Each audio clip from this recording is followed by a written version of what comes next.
Morgan Tsvangirai, c'est avant tout l'opposant.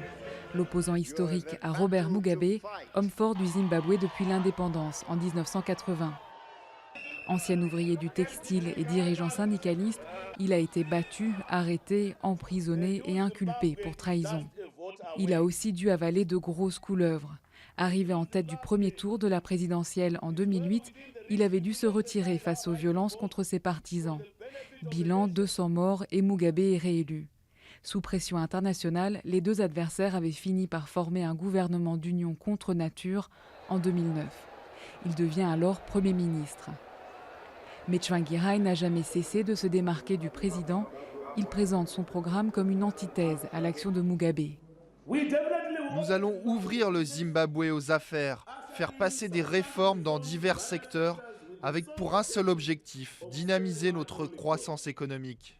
La relance d'une économie laminée par les crises politiques et les réformes démocratiques sont ses deux priorités. Il veut faire lever les dernières sanctions économiques et revenir les investisseurs étrangers dans un pays encore convalescent. Ses ennemis lui reprochent de n'avoir pas participé à la lutte pour l'indépendance alors que Mugabe en a été le héros.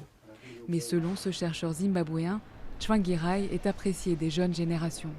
Tsvangirai, I think, is bringing a different set of norms and values. Je pense que Tsvangirai propose d'autres normes et valeurs. Saying that we, whilst acknowledging the struggles and the Tout en reconnaissant ce que la lutte pour l'indépendance a permis d'atteindre, lui parle plutôt d'un Zimbabwe post-indépendance, qui n'est pas enchaîné à la libération.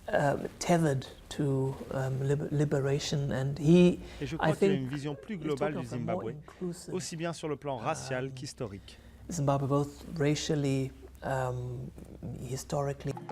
Pour transformer le Zimbabwe, Tsvangirai veut aussi rendre plus démocratiques les médias et les forces de sécurité qui soutiennent ouvertement le chef de l'État depuis de longues années. C'était la 3e fois qu'il se présentait contre Robert Mugabe.